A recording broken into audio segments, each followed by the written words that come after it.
What up, though, everybody? Welcome back to another episode of the King and Downtown Show. My name is Deuce. This is my counterpart, King. King, what's going on, my dog? What up, though? What up, though? Let's get it. Listen, man, we know it's been a while since we've been on here. Yes, we are still friends. Yes, there's no beef. Everybody be like, y'all still good? Yeah, man, we just been busy. You know, especially with Lions season. King is doing his thing over there. Go check him out over there with the Lions videos. His content is fire. Running it up.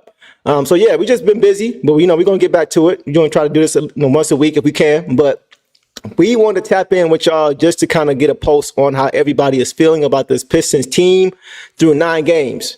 They currently sit at 3-6. We're going to get to the details of what's going on with the team, but we wanted to come talk to you guys tonight. It's been a while. So King, what's on your brain, man? What you thinking about? The reaction so far with the team, as far as the fan base and media goes around the city, I just expect a lot better out of some of these platforms. I was listening to 97.1 today, and right, Mike Valenti, Rico, the usuals, Yeah, and they were basically putting everything on K from that loss last night, saying that he needs to be a better closer and everything else. Just forget everything else he's doing, right? But also, for the Pistons to be 3-6 right now compared to last season, to me, is still an achievement. And I just wish that we would have a little bit more patience and let them go out there and improve on the court, which is, if you pay attention, they actually are doing. yes.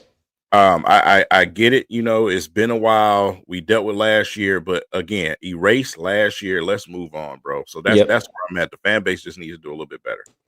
Yeah, man. I mean, to me, it's surprising that the fan base has been so critical when we've been at the very bottom. It's like it's evident growth. It's evident progress with this team. We didn't win 3 games until 2024, this year. Last season, we didn't win 3 games until this year, which is crazy. So yeah, I mean, I just think that fans just need to decide what they want. You know what I mean? Like, I know you didn't expect for us to come out of the gate 10-0 or 7-0 like the Cleveland Cavaliers are right now, right? So I'm just trying to understand what it is exactly that, not all fans, right, but just a lot of people who have been very critical. What is it that you're looking for? And is it realistic? When we have so many different players on this team, a whole new staff, new coaching, you're never going to come out of the gate hitting on all cylinders, even if you have totally or mostly veterans on your team, right? So it's definitely not going to be the case when you have mostly young guys in your team. So I'm just trying to understand, and if there are fans here that want to, anybody here want to pop in and let me know, like, what is it that you're actually looking for, expectation wise, so that you're not setting yourself up for disappointment. I have a rule. I go every season, right? The first 15 to 20 games is where you get all the kinks and quirks out. Yep. We haven't, played game 10 yet. We're right here, but we haven't played it yet. And we won 3 games, with a roster out there that's, obviously trying to build chemistry, but also guys that's learning how to close out in the fourth quarter. Listen, man, let's just be real with it. Last night, they did good enough to win that game at the end. We got a steal, but a basic fundamental play at the end is what caused us to have that lapse. We cannot throw that on Cade Cunningham. Right. Like, that's absurd to me. So, simple box out. Like my son's in 7th grade. He's playing basketball right now, and I'm screaming at him and his teammates about boxing out. You coaching, right? Right. Yeah. Okay. Yeah. So it's like, at the NBA level, our veterans should know how to box out. Beasley missed a critical box out last night, and it caused us the game. It happens, though. Right. Let's not throw this whole thing on Cade, man. Yeah. I kind of want to piggyback on that, too, because you're 100% right, and everybody else is 100% right, that Beasley missed that box out. But all things considered, if you think about the Ron Holland steal, that strip was Beasley. He was the one that stripped the ball that allowed Holland to retrieve it and to go down coast to coast for the layup. So I'm not letting him off the hook for that last play. I'm just saying we're not even in that situation if he doesn't get that steal prior to allow us to even get a chance to be in that situation. So just wanted to throw that out there too. But with regard to Cade, bro, yeah, it's like I feel like either he's, getting off to slow starts and he's only finishing late, or he's starting off great and now he's not finishing. Like, he's not gonna. I don't know, man. I just feel like fans don't really understand. Perfect word. You know what I'm saying? They don't really understand and of course you're always more critical of your own guys because that's who you're watching. But you look around the league, man. The same thing, these highs and lows are happening with all these young guys. They really are. But if you're not paying attention, you don't know it. All you see is what you're focused on. Right. And, understanding the style of play of your star player. That's another thing that's very important. Yeah. Cade's style is not just, balls to the wall, score. Right. It's setting up his teammates, it's flow of the offense, it's analyzing the floor, it's beating them in parts of the floor where, it's available. Mm-hmm. And that's just the type of game. So whether it's him getting off to a fast start or if it's Ivy getting off to a fast start. Yep. As long as somebody gets off to a fast start, right. That's what I'm asking for. Right. You know what I'm saying? It doesn't have to always be Cade, man. So look at what he's doing. We talking about 2 straight nights of a triple-double. Like, what are we even talking about here?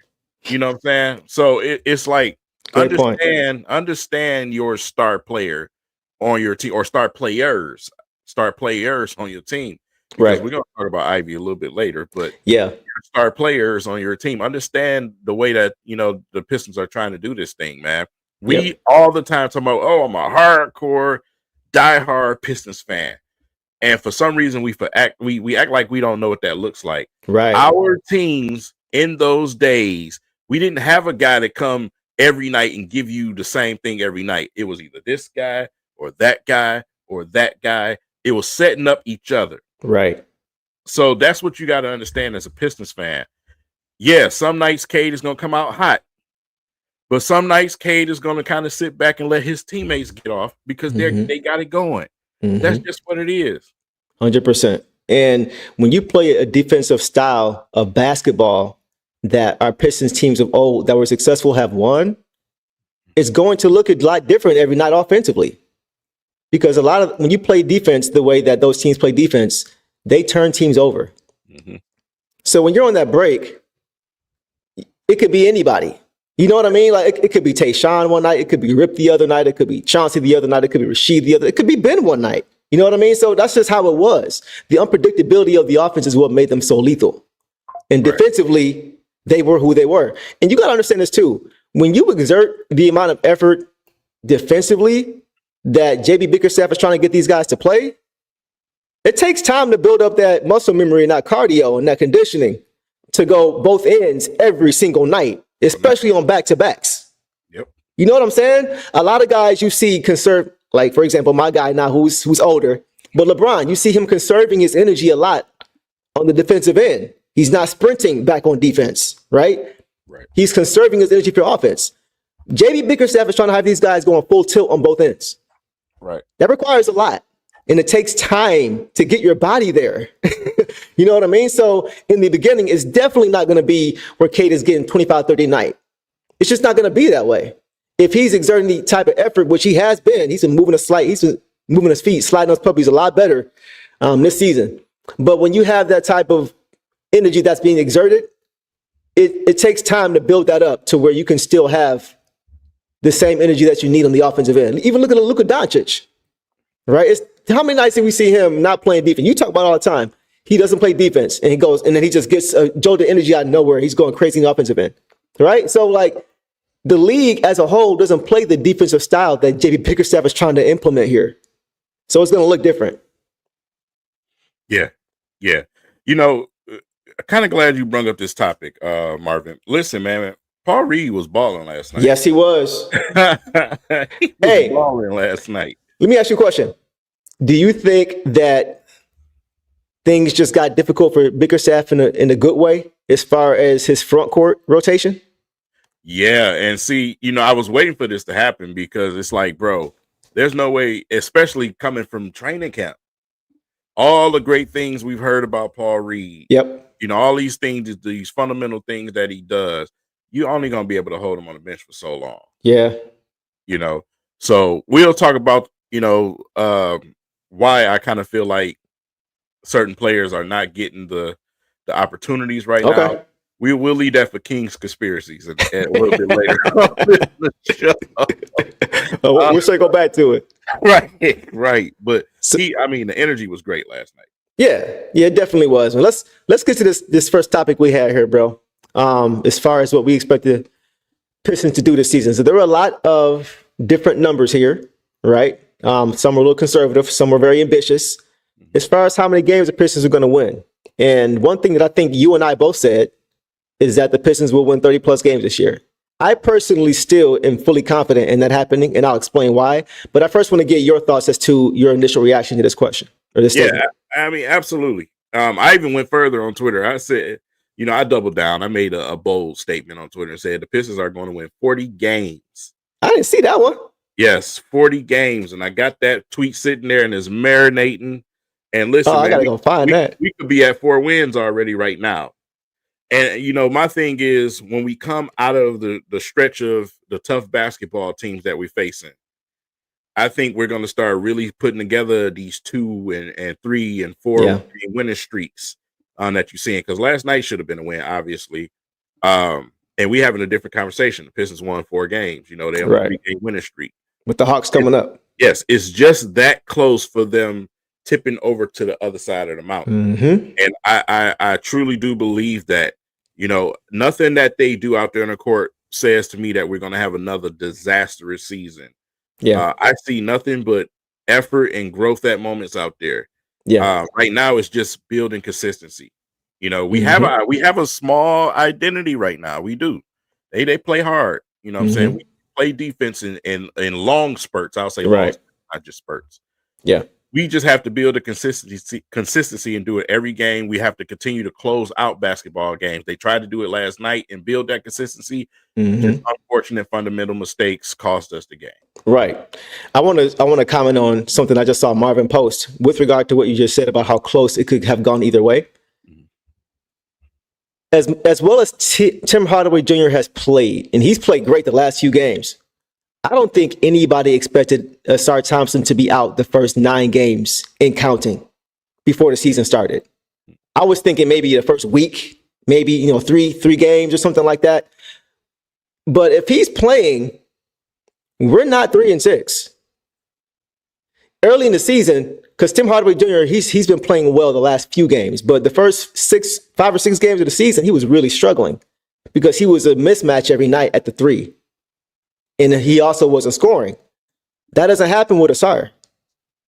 So, in having played our first 4 games being playoff teams out the gate, and we were still in each game, I listen, I have not wavering whatsoever on this. One thing that J.B. Bickerstaff said before the season started, I think it was his first presser, is that I want, and you're going to see weekly, monthly growth. You're going to see us get better month over month, week over week. We're going to be building something, and that's what I feel. I think post All-Star break, we're going to be a team that nobody wants to play. I think we're really going to start showing who we are and what we are as a team, because we're going to continue to understand what we're doing as a team, and it's going to be more of a gelling happening. So I already see the growth already, but I talked about it before. You're going to see growing pains. You're going to see the Pistons lose games they're supposed to win and win games they're supposed to lose. They're going to play up and down to the competition. They're not going to be consistent. That's why they beat the Lakers and then lost to the Hornets, playing up and down to the competition. So that's going to happen less and less, I believe, as the season goes on, because we're going to have more of these lessons and lessons from these losses. So yeah, I'm not wavering one bit. Yeah, absolutely, man. Like I said, it's just going to be wonky for these first 20 games, man. You're going to almost beat the Celtics. You're going to beat the Lakers. Then you're going to get blown out by New York. That's right. How it happens. Right. In those first 20 games, listen, Cleveland is not going to go the entire season undefeated. Right. Newsflash, right? Yeah. You know what I'm saying? It always starts that way. This team starts out hot, and the next thing you know, the regular boat starts to sail. You know what I'm saying? So it's like, man, I just want us to be a little bit more better when it comes to this team and give them a little bit more leeway Yeah. as far as building.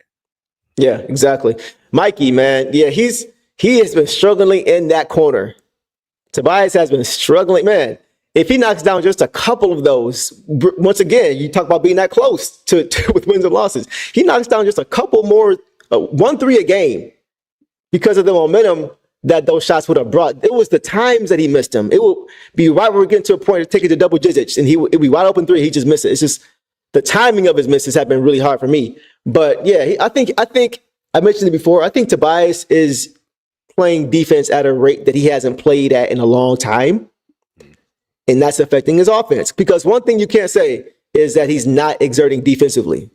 He's had a game of 14 rebounds where he led the team this season, right? Another game of 10 plus, a few games 10 plus. So the defensive effort from him has been there, right? He's not a great defensive player, but the effort has been there every single night. And I think that is affecting his offense because his shots are coming up short. Right. You know, so that's what I think is going on with him. I think he's going to settle in eventually. I just think he's just going through that transition right now. Yeah, man. It's for me, it's big time because as we look into the topic, the fourth quarter issues, right? Tobias has been put in position to knock down some big 3-pointers for us, and it just hasn't happened. Listen, I would prefer them to find some type of way to let him flourish in the mid-range type of game situation right now until we can figure that out. Yep. Because, he can knock that down at least for right now. In the fourth quarter, it's got to be another option. We can't, whether it's Tim Hardaway Jr. or if we bring Beasley into the game, which he has not been in certain fourth quarter situations. Somebody else has to take that opportunity right now until he can get his jump shot going. Because right now his legs are just not in it. He's not in mid-season form. We just have to find something to keep us afloat until then. Yeah, I agree. I mean, the way Tim Hardaway's playing right now, I wouldn't mind getting him more shots. He's been very efficient these last few games. Yeah. And we're going to get to Jaden Ivey a little bit later, but I definitely think that he needs more opportunities in late game situations, but we'll get to that later. Right. Let's get to the next thing. Our next topic here. Cade Cunningham will be an all-star. King, are you holding on this one? Hell yeah. Hell yeah. Yo, hey. Yo. I was about to say something, but good Lord. Wait, what just happened? Dominique. Oh, wow. That's what's up. Appreciate you, brother. Donation, brother. Hey, man, how can I get like you, bro? Good Lord. Thank you, bro. We appreciate you, man. Very, very much so. We appreciate all y'all, man. Appreciate all you guys' support, man. This is something we love to do anyway, right? So just to be able to do with y'all is pretty cool. It's pretty cool, man. Thank you. Yeah, man. Where was I? Cade Cunningham will be an all-star this season. No, seriously, man. Cade Cunningham, right? Look at his numbers. Pistons are finally starting to win games. Yeah. You know what I'm saying? I think this is the year. I'm sticking with that because the play is only going to get better. You notice over the last couple of games, the turnovers are starting to shrink. Mm-hmm. You see what I'm saying? Real quick. Yeah. Go ahead. Last two, I'll let you go. Last two games, he had 11 assists and 3 turnovers. And just last game, he had 10 assists and 2 turnovers. So that's a 4-1 and 5-2 turnover ratio. Go ahead. No. What I was about to say is, listen, man, I that was big time in the first 5 to 6 games. Yep. Turnovers like crazy. You know what I'm saying? When you bring those down, especially in your backcourt, that changes everything. It puts you in position to have a game like last night where you had a chance to win at the very end. But you're also going to win basketball games in general when you keep those turnovers under control. You stop giving the opposite team fast break opportunities and opportunities to get points. So it closes the gap and it makes things tighter. And that's a Pistons team that, the NBA doesn't want to deal with. They don't want to deal with that because, number one, you got a bunch of these young dudes. The Pistons, 2 things. Don't turn the ball over. And okay. That just, again, Dominique, whoa, man. Bro. The YouTube, man. Wow, bro. No, you know what, man? No, I actually I gotta meet you, man, because like Yeah, outside of right. tonight, bro, we've always, yeah, we gonna talk, bro. Thank you so much, man. Like I don't do this for that, for Right. real. Like Right. Y'all know I be talking to myself, bro, after games. My wife be looking at me crazy. You know what I'm saying? Like you all that right? I'm like, yeah, I'm good. Like this is what I would do anyway, man. So this, wow, that's that's thank man. you, bro. Thank you so much, man. Man, we gonna talk. It motivates us to do so much. That's what it is. That's what it is, man. That's y'all gonna get every bit out of me this season. And King, I'm sure could vouch for him too. This is just motivating because we want to bring y'all this all the time. We want every episode to be better than the last. It's just how we get down. So we appreciate all y'all support, man. Dominique, thank you, bro. Day one, brother. Day one. Yeah, he been here longer than me. Man, as far as YouTube, yeah, right. Man, listen. Well, like I was saying, the numbers, right? You look at the numbers, you look at the effort of the team, turn around the turnovers, everything gets better. Go ahead. I'm sorry. But I expect them to be right there in that all-star situation come that time of the year. Right. And I also look it's just going to be a significant turning point at that point of the year because with him, finally getting that nod and making an all-star team, and then the Pistons, we on the second side of the season. Yeah. I expect the Pistons to be active, during the trade deadline time. I just think everything's going to come together at the right time, and that's where the bulk of I think the Pistons can win 35 to 40 games comes from. Okay, got you. That's where that comes from.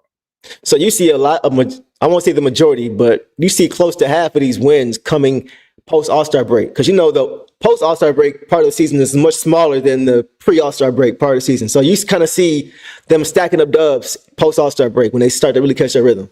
Yep, little streaks here and there going into it, but then I think that's where you get the 3 to 4 win game streaks going on at that point.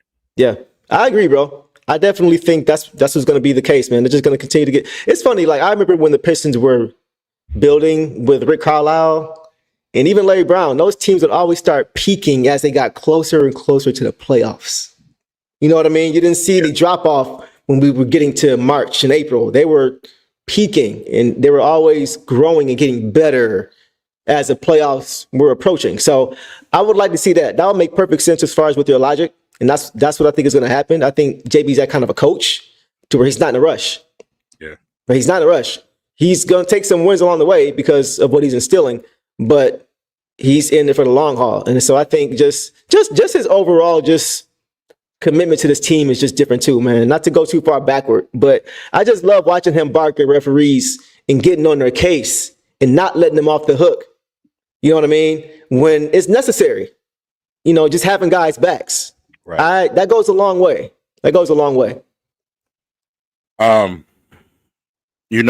Another thing that I wanted to say, when you look at the roster right now with Cade and Ivy starting in the backcourt, right? Yeah. At the beginning of the season, I kind of still felt like, Cade may need to be off the ball. I'm switching back now. Mm-hmm. And this is to Chris's, question. Yeah. I'm switching back now because number one, he's taking care of the basketball, but I feel like him and Ivy are finding this comfortable niche that them two are in, and in the rotation that's working right now. Mm-hmm. It's working to where they both can eat. Right. You know what I'm saying? They start the game out together, then they stagger. It's what we predicted over the summer. Okay. Another donation. Y'all gotta man. Y'all gotta stop. Y'all I don't know what's going on. Does somebody hack y'all accounts, bro? I appreciate you, King. For sure. No, thank you. Man, God dog assassin. No, we appreciate y'all. Appreciate all the love, man, because it motivates us to work harder.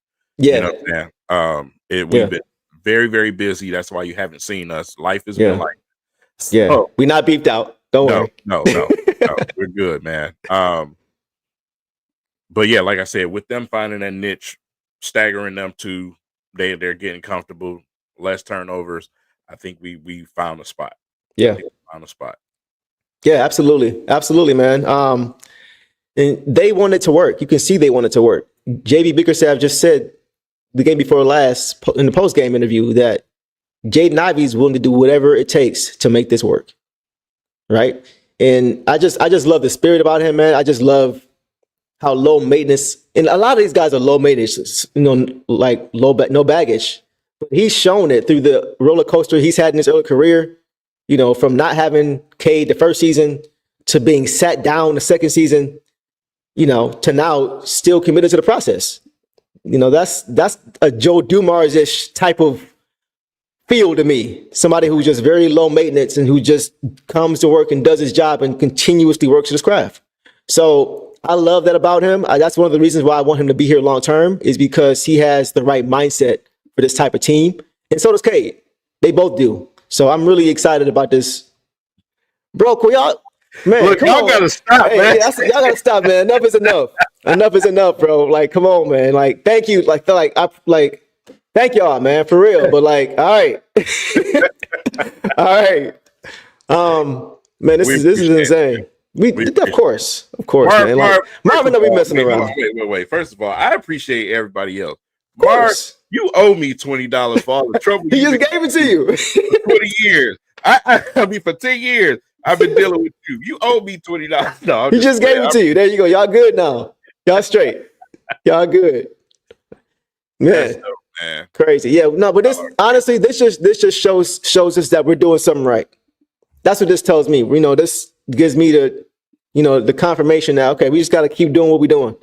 You know what I'm saying? Because y'all rocking with us, and we appreciate that. We rocking with y'all. That's one thing we always try to make sure y'all feel like y'all part of the conversation. Like y'all not listening to us talk, but y'all are here too. So let's all talk. You know what I mean? So we appreciate y'all. We appreciate y'all's appreciation. Yeah, for real. Really. Y'all keep making me forget what I was about to say. What were we talking about, bro? I just forgot that quickly. It was Ivy. Yeah, J.I., man. I love that spirit about him. And that's why I want him to be here long term, just because of his mindset and just his low maintenance. You don't hear about his name and anything. You know what I mean? So it's just like, yeah, it's a good thing that we need. And he's going to continue to get better and better because he works hard all the time. Speaking of which, let's get to that. Yeah. So this was, okay, so look. I would like to, I'm going to go ahead and say, I thought I was the first person that made this claim way before the season started. I think we both did. We both talked about this, but Jaden Ivey is the most improved player. I felt like he had the best shot. I think Cade could be in the running too, but I think for most improved player, it's all about the jump that was made. You know what I mean? It's where you started from and where you ended up. Yeah. We all saw Cade, what he could do last season. We all saw it. We saw through the roster. We saw through how bad the team was to still see he was that deal. We all knew it. So I think his floors is higher than Jaden's was because of their situation and their circumstance. Right. Jaden, he lost his starting spot to Killian Hayes. You know what I mean? So some people were wondering, he was in trade. People, whether they want to admit it or not, people were saying we should trade him and Isaiah Stewart and 2 first-rounders for Devin Booker. That's all I kept hearing. That's all I kept hearing. You weren't hearing about anybody else in trade rumors other than really J.I. So I think seeing his ascension now and just seeing how much better he is as a player and being allowed to play his game again and his shooting ability and now his defense too coming into play, I think he has the biggest gap to be able to make that jump to most improved player, because we already knew what Cade was. And Cade has grown and gotten better. But the rate and the gap that J.I. has from last season to this season gives him the biggest jump, in my opinion. Man, listen, the sky's the limit for Ivy, man. Man, what? It really is. The jump from last season to this season is obviously crazy. The point percentage is obviously crazy, right? But because of that 3-point ability that we see right now, it just took this to a whole nother stratosphere. Right. Because not only that, he's learned how to adjust his speed. He's not just overusing his speed and all over the place and just wild. He knows when to stop and go now. It's Mm-hmm. going to get better. He's only going to continue to fine tune his game. Obviously, me and you both personally knowing how hard he works Yeah. over the summer and the Yep. dog that's in him as far as his bloodline. You know, Bro, it's that dude is always in the gym, bro. always All the time. gonna That's be just where he's at. You know what I mean? He's with his family or he's in the gym. yeah. That's where he's at. Yeah. So yeah, man, I'm really excited about his growth. And like you mentioned, his father, his mother, just their work ethic, their professionalism. You know what I mean? He was around that as a kid. Mm-hmm. So it's just naturally going to be who he is. He's picked those habits up naturally. So there is no question about that. That's just what he's going to do regardless. The way we're going to talk about Pistons regardless, we rather do with y'all. Yeah. He's going to be in the gym regardless. You know, he's just going to be in the gym. So that is going to breed confidence and success as long as he keeps getting the opportunity. And we got a coach that's giving him that. Bro, what is happening tonight, bro? I feel like is this a different reality? Like, do I have like Doctor Strange's ring right now? Because like I feel like I'm just like in a different, like, what's going on, man? This is crazy. This is wild, man. I haven't had this happen to me in about 5 years, man. I mean, I haven't had this happen to me ever. Y'all are man, y'all just don't understand. It's an early really Christmas, don't. King. It's been a lot of work. A lot of work. Y'all, I appreciate y'all so This much. is wild, bro. This is wild, man. Nah, but Y'all like are- that just once again, it just shows me, man, like, you know, how y'all really rocking with us, man. That means a lot. That means so much. It does. It means so much because we just want to bring whatever we can to y'all, man. So yeah, I rock with all y'all, man. Like, and I'm not just saying that because of that, but I'm just saying, like, we tried to. I think we always do a good job of trying to make sure y'all understand. You know, we really are genuine with this. This is not. Like I've been Pistons fan since I was 3-4 years old, man. We got a whole banner. We don't use this banner no more. Right. You know what I'm saying? That's not what we on here for. We don't ask anybody for nothing. Right. We love to come and talk to our teams. We love to be in here with y'all. We love to hear y'all opinions. This is the safe place for us. This is Exactly. where we can unwind and relax from real life. So I appreciate y'all for being in here with us, man. And you know, for you guys to do what y'all doing tonight, that's amazing, man. That's amazing. I appreciate y'all. I love y'all guys for that. Yeah. Y'all ain't have to do that at all. Nah. 100% appreciate y'all. Can't say that enough, man. That's crazy. That's crazy, man. See, this is what I'm talking about, Marvin. This is what I'm talking about. Man. Like this. You I owe gotta me hear another this story one day. $2. I don't think I heard this story before. And it's still on site when I see you. It can't be on site now, bro. That's the most strangest thing. After you got that bread. Oh man. You said you want an interest, huh? Man. Yeah. He said, yeah, I ain't had no. Wow, that's deep, bro. Wow. See, that's what means the most. That's, you know what I'm saying? That's the stories. The Yeah. stories, man. That's what's up. Y'all some real ones, man. Y'all some real ones. I think King is about to shed a tear. I ain't gonna lie. Man, shut up. You know, he keep pulling his hat down like this. You know, y'all see him. It's hot in here. The fan blowing. You ain't even got your main light on. Anyway, yeah, you ain't slick. You know. Bro, what in the world is going on, bro? What? Stop! Hey, I'm starting to now. y'all Hey, hackers. listen, you got to now, bro. You have to now. You got to now. Hey, what you got some onions somewhere? Go grab some onions and a knife and come back over here. We gotta see some tears now, dog. Take your glasses off. Go find the onion. Bring it back with a knife. I want to see it, and I'm gonna talk about LeBron James as you do it too. It's been y'all killing me right now. Y'all killing me, man. Between everything that we got going on, a lot of people been questioning me and Deuce been into it or something, which is crazy. Yeah, nah. We've just been busy. My Just been busy, man. My wife is pregnant right now. New baby coming. Working. Hey, y'all give it up for King, bro. Y'all give it up for King for having another one on the way, bro. Ain't that dope? Man, on the news, doing this with this and that, and over here. He been everywhere on TV. It's been a lot. Y'all, I know y'all be watching behind the scenes, but it's been a lot, you know. Yeah. And we want to be more consistent for y'all. Yeah. But it's been a lot of work, man. Yeah, man. So this, man, we very, very. I can't say it enough, man. He still said he want to see them tears though. Yeah, man. Listen, maybe throughout the course of the show, I'll bring up LeBron, and then it'll be organic. We won't even need no onion. We'll try that way. I'm trying not to because I'm ugly when I cry, man. You ugly when you don't. Whatever. Light skin, man. Talking about. That's what I'm talking about. Anyway, bro, they calling this the nightcap version, the Detroit nightcap version, the Ocho Cinco and Shannon. So I guess I'm naturally Ocho Cinco, and you're Shannon. The pretty guy. I got to be the big dude.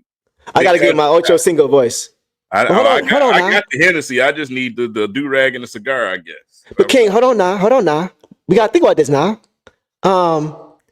You got to take your time with that. You know, you can't just run straight into that. You know, I'm gonna work on my Ocho Cinco. I'm working on Ocho Cinco. But Marvin, stop, bro. Marvin, I'm flat out gonna whoop your ass. Well, I started watching King in third grade. I'm 16. That's it, man. Not to bring them tears though. Like the next time you see me, when is your birthday? Look, so story. I want his, Marvin, man, his wife. You have a beautiful wife, lucky man. She invited me to surprise Marv at his birthday. Oh, that's dope. Showed up. It was great, man. Great birthday party. It was dope. But the next time I show up, it's on site. It's on site. How you gonna say all that? It took a detour very quickly, bro. Like, hey, you could have just. What is dog? Where he just got left. Bro, when y'all quit, all I'm seeing is like different. I'm seeing a rainbow in the chat, bro. Will y'all stop, bro? Come on, man. Y'all are going crazy, bro. Stop, man. Bro, what in the world, bro? First of all, King Davis is Big A. That's my brother, by the way. Oh, hey, what's up, bro? I didn't even know that was him. What's up, my dog? Lunch on me next month, of course, bro. I got you. I can't wait till you get in town. We finna have a ball. Hey, I gotta meet you, bro. I haven't met him in person yet. He coming in December. Okay, bet it up. Yeah, we gotta do that for sure. This is crazy. Y'all on some other stuff, man. I told him I just saw the whole rainbow in the chat. Like, y'all done hijacked my show, man. This is that's wild, man. What we gonna do, bro? I mean, look, what we gonna do is give them what they want. We gonna keep talking Pistons. That's what we gonna do. All right. Next topic, bro. What is going on, man? It seems to me like every time he gets into a rhythm, he gets hurt. Right. You know what I mean? Every time. Like last season, he got into a rhythm, got hurt. This season, he had a rough start to the season, right? As far as him trying to figure out what is, he just didn't seem comfortable on the court. Even as far as setting screens, he looked like he was afraid to set screens because he was always getting called for offensive foul. And he was just kind of very uncomfortable, not in the rhythm. The last few games, that hasn't been happening. He's been playing it. It seems like him and Kate have figured out that timing, right? Because you never see Stu get called for offensive foul on screens. So it seemed like Jalen Duren, he was just starting to catch his rhythm. He was committed to the defensive end. You know what I mean? Like the last few games, he's been rebounding like a dog again. Just protecting the rim, even looking for his offense. It's just, and then he gets hurt. I hope it's not for long. That's all I can really say. I hope it's not for a long time because I don't want him to lose that rhythm. And even aside from that, I don't want him to have long-term ankle problems because these ankles, man, we've seen it with players. When they re-injure the same ankle here and there, it affects them long-term. So I just hope that he is able to somehow stay away from this injury bug, man. What are your thoughts on JD? Well, what'd I miss? Nothing, man. I'm just trying to keep myself from crying right now. Oh, see, y'all done make, yes. Hey, that's a good thing. That's what they want. Go ahead. Should I keep talking so you can keep working yourself up? Shut up, man.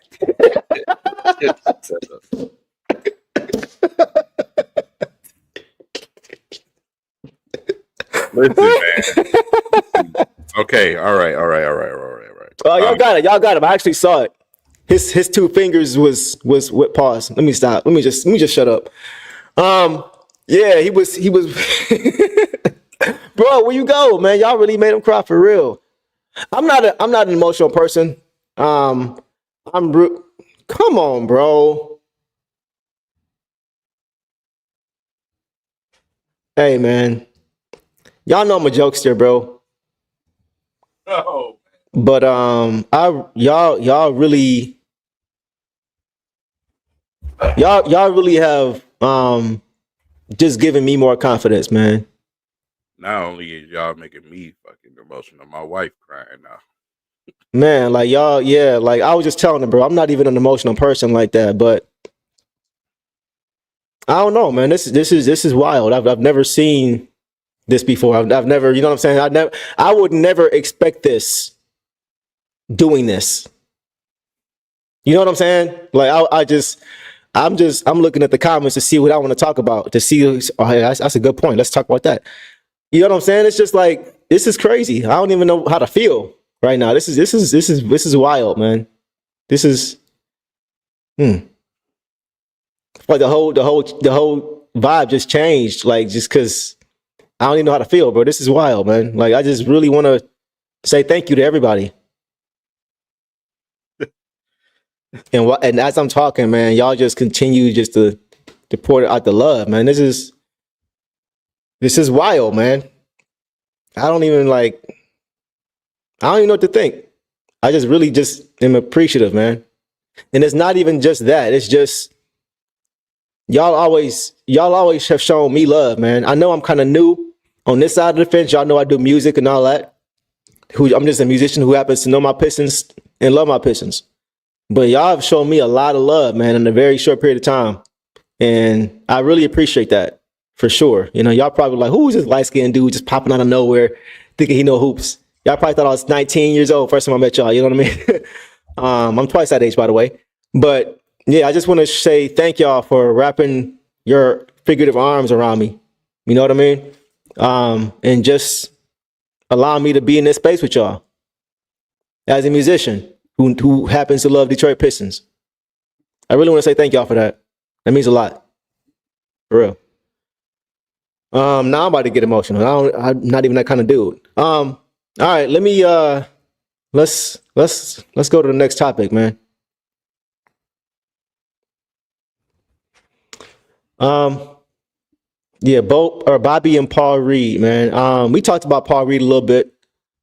I am trying to figure out. I had my moment too, bro. They caught me slipping for a second. That's crazy. Yeah, they caught me slipping too.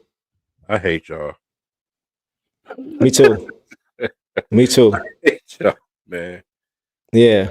Seriously, man. I love y'all fellas. Y'all. Yeah, man. And y'all been here for so long. Yeah, but like I said, longer than me, man. Like I was just thanking everybody, bro, for allowing a musician who knows and loves Pistons basketball to be in this space with y'all. You know, I was just telling everybody, man, the way y'all just kind of embrace me. You know what I'm saying? Like, King, you just embrace me, bro. You know what I'm saying? Like, I told you I wanted to get involved on this side of the fence, and you never, guys, let me tell y'all something. This is one of the few people that have never had any ulterior motives or intentions when it came to helping me. I want to say that on video while we're being recorded live. Like, and that's not any shade to anybody or anything. This is just about him. He's always been that way. He's given me sound advice. He's helped me make tough decisions, the right decisions I would have probably made differently had I not had him there in my corner. And he never asked for anything. He never asked for anything. He still to this day has not asked for anything. And never will. And he never will. Which is why you guys show him the love like you did tonight. Yeah, my brother Big A in the comments to tell you that's how my daddy raised us, man. Same here. Same here, bro. So I just want to say that. I just want to shout you out, bro, because I wouldn't be here if it wasn't for you, bro. I wouldn't be in this position. You know what I'm saying? I don't even know if I would even still have the desire to still want to do this. if you wasn't here. So I just want to shout you out and salute you and give you your flowers because you deserve them too, man, for real. Listen, you, like I said, I don't with I don't talk sports with a lot of people the way that I talk sports with brothers. You know what I'm saying? And Big A, Willie, Juan, those guys. Yeah, Y'all know Piston sports. That's why I feel comfortable talking with y'all on that level. Yeah. You know what I'm saying? And from the beginning, since we first ran across each other, you know what I'm saying? From the beginning, I just said, man, this brother right here know what he's talking about.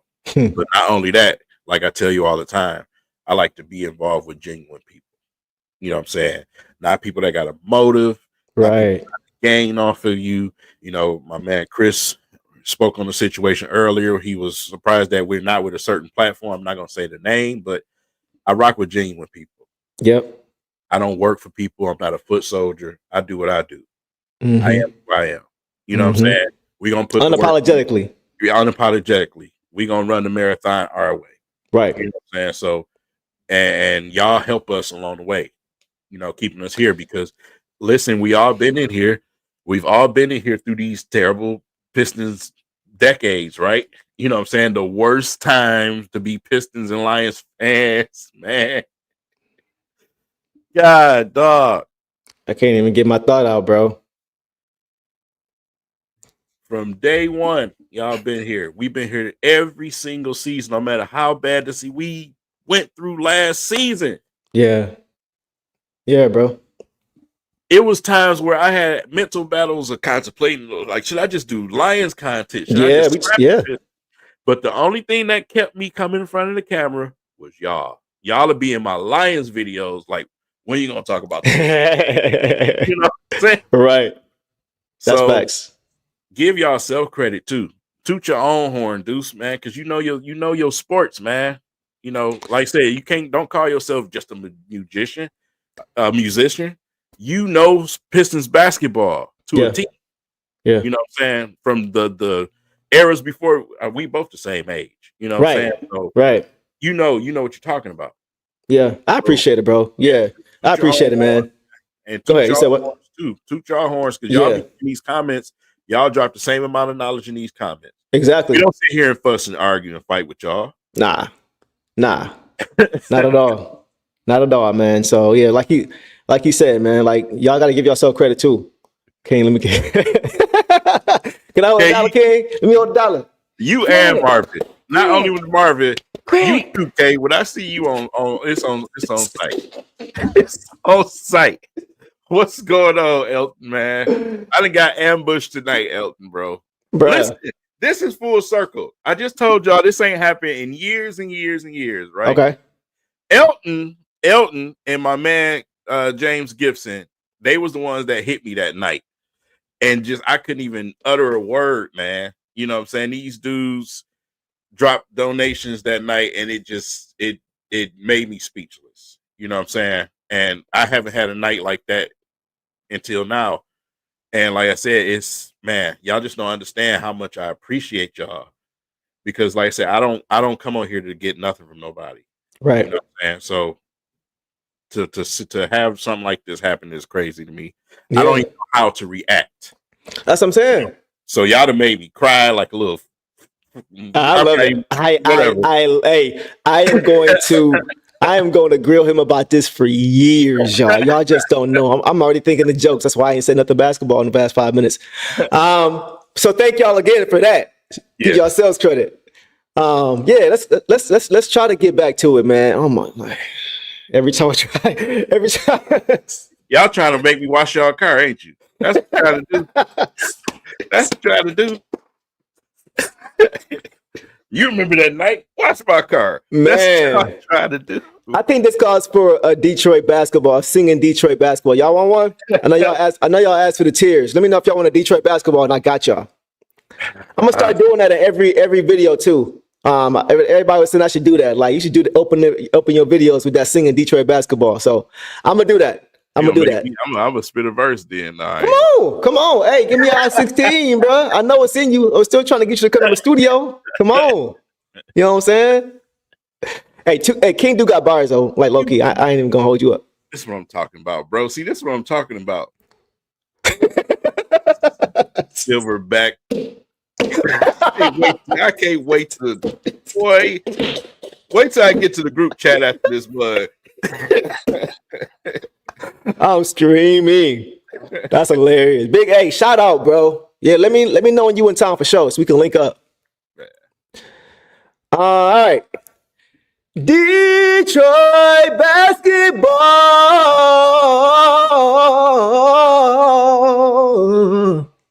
How was that? That was extra light skinned it.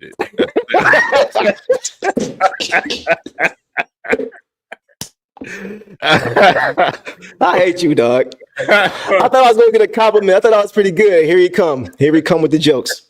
I had it coming, though. I had it coming. Appreciate you. Hey, let's get to that, bro. Let's get to that. Please. Hold on, wait. What's up? Shout out to Wifey. This is Wifey from my other YouTube. Oh, what's up? Right here. What's up? She's right. Count your days, Aaron. When you get here, I swear it's gonna be a misunderstanding. We're gonna move some furniture. Oh, that's Wifey. I thought you said that was his wife. No, that's my wife. Yeah, that's Wifey. Okay. On What up, my though? YouTube channel. Man. Yeah, let's get to it. Let's talk about Asar real quick, bro. Right. Like I mentioned earlier, I thought we would have more dubs at this point because I didn't think that he would have been out the first 9 games of the season and counting. I thought maybe the first week or two, and maybe just first week that he would be out. So I'm a little bit concerned, man. And from what I understand, this is more about the NBA signing off on him coming back than it is the Pistons because they're allowing him to practice and things like that. I checked the injury report. It just says reconditioning every game. Reconditioning. So I'm not really even sure what that means. You know what I mean? But from what I understand, this is more about the NBA protocol. They have to sign off on allowing him to be able to come back and clear protocols, not the Pistons organization. So just wanted to say that. But with that, like, I don't know what this means, especially when you have guys like Ron Holland who are ascending. You know what I mean? Like, I believe those guys can coexist. And if they can both have respectable jump shots, respectable 3 balls, the two of them playing together on the court, oh my God. Oh my Lord. You know what I'm saying? Like, So maybe I just hope he's able to get back on the court, and I hope this is not a lingering thing. I hope it's not a lingering thing. It's kind of weird to me how he's able to fly, but he's not able to play with the blood clot. I'm not a doctor, so I don't know. I just found that kind of puzzling. I don't know. But what you think? Go ahead. It's a weird shout out to you, Elton, man. Again, brother, I appreciate it all the time, every time. Elton, real one. Listen, this situation with Asari is just weird. We've seen what happened with Chris Bosh, and I just don't want it to turn out to be that situation. Right. You know what I'm saying? Because it's tricky with blood clots, man. It's not something you want to play around from. It's not something you want to take a chance of something breaking free and going through your bloodstream. So they have to be careful with the amount of impact and contact that he has when he's out there on the court. Right. It's just so vague. Yeah. It's so vague. And, you don't know where to put your finger on anything. You'll know where to start. We don't know where to start. And you want him out there because we have his duplicate out there on the court.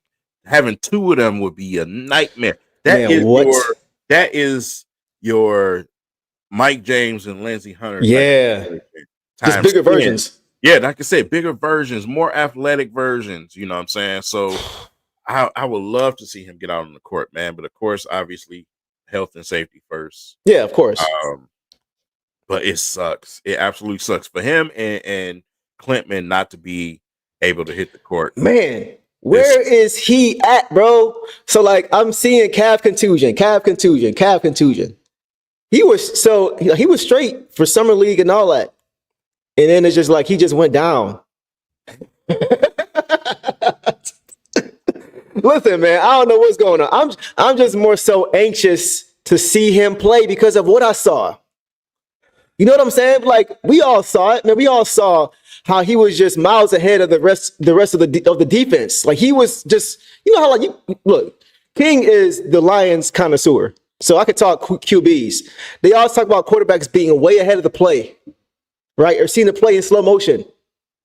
He sees it like he's playing around. He's having fun. He's doing these like he's having fun. He's so far ahead of what everyone else sees on the court. It's crazy. Like you can literally see that. So I'm just like, where is he at? That's my only thing for saying stuff like that. Because I know what I saw. I know what I saw with my eyeballs on that court. And even when Summer League stopped, I know what I saw from him.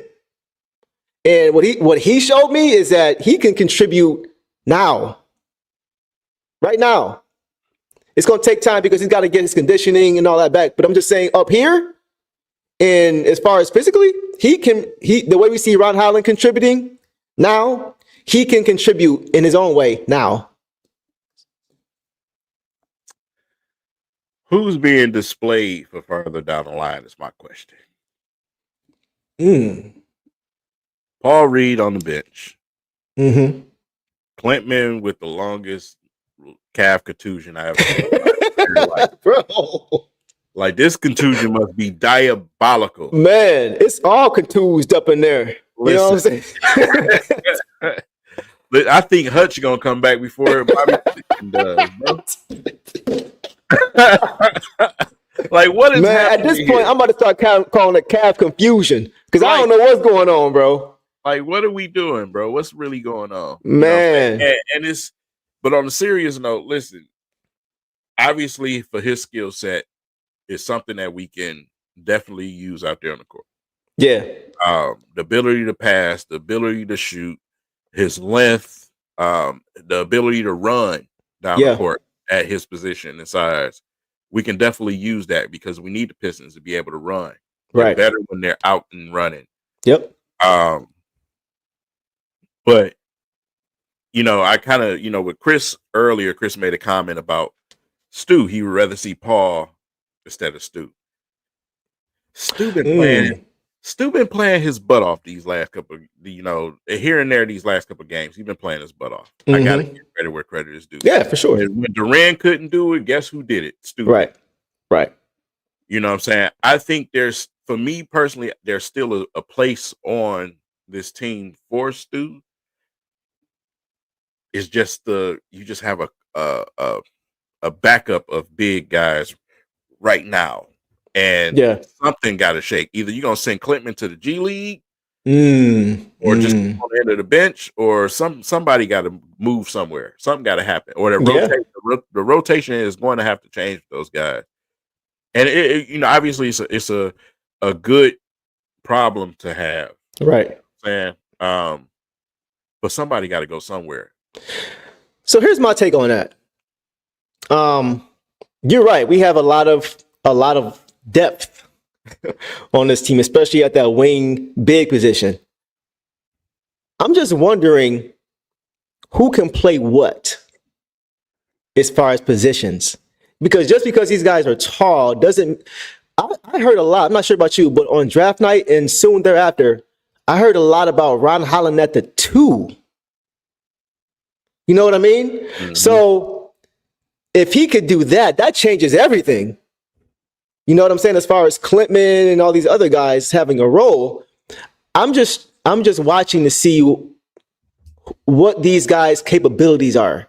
Can Ron Holland really play the 2? You know what I mean? As a souped up KCP on steroids eventually. You know what I'm saying? Like, or I think that changes the game. If they all are just really suited to play 3 and 4, it's an issue. But I want to see what these guys can do because we really haven't seen enough of these guys to know what they're going to be doing long term. You know what I'm saying? So I think you're right. I think as of right now, as we sit, based on what we know, something has to give. But I'm just kind of wondering if some of these guys' versatility can go a little bit farther than we thought, even as far as playing different positions than we thought. That's just kind of what I'm thinking about.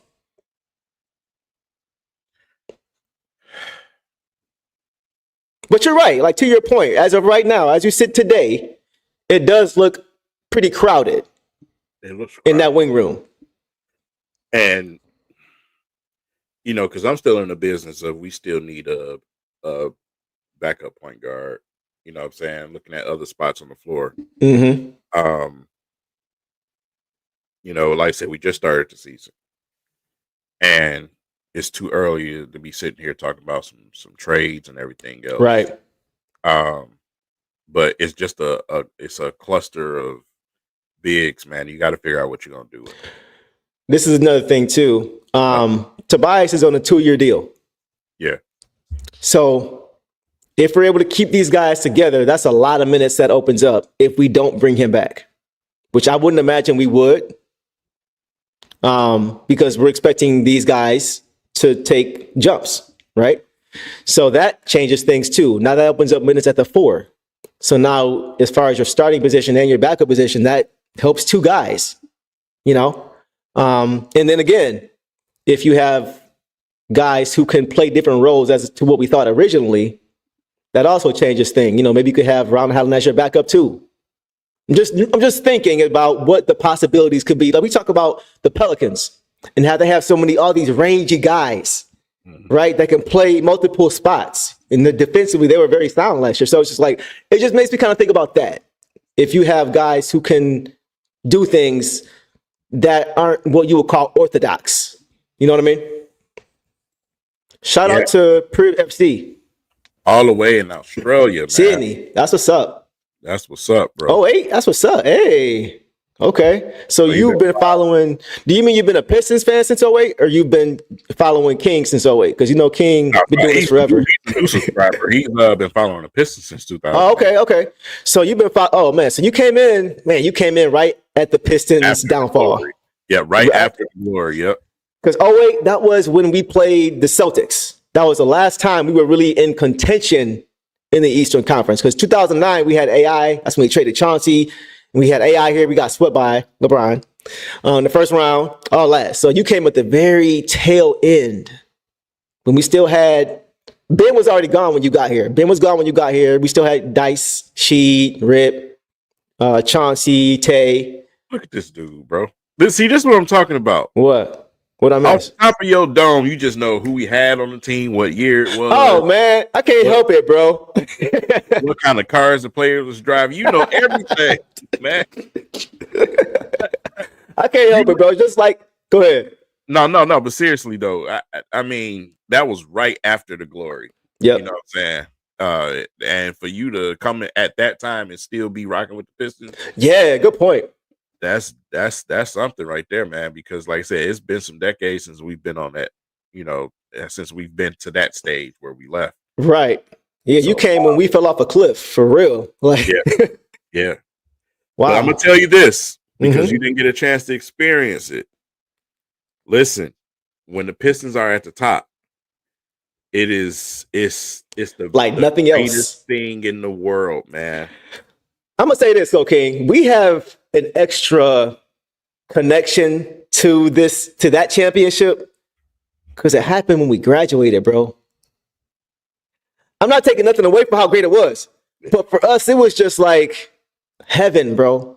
Yeah. For that to happen the year you graduate, it felt like it didn't feel real, because I remembered, I'm sure you do too, vaguely, the back-to-back. And I remembered how long it had been since we had won. Mm-hmm. So the likelihood of that happening when I graduate high school, nothing like it, man. Nothing like it. So, but you're right. It's nothing like it. It's because the fans here go above and beyond for their teams when they are winning.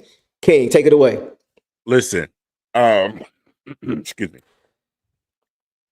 This is right here is, I stand on this hill. That team, and also the team with Brandon Jennings. Facts. I always felt like if we'd have just waited a little bit longer, we could have did something, man. I just felt like injuries derailed it a lot. Injuries to Reggie Jackson. Yep. Injuries, obviously the devastating injury to the Jennings. Yeah, Jennings. Yeah.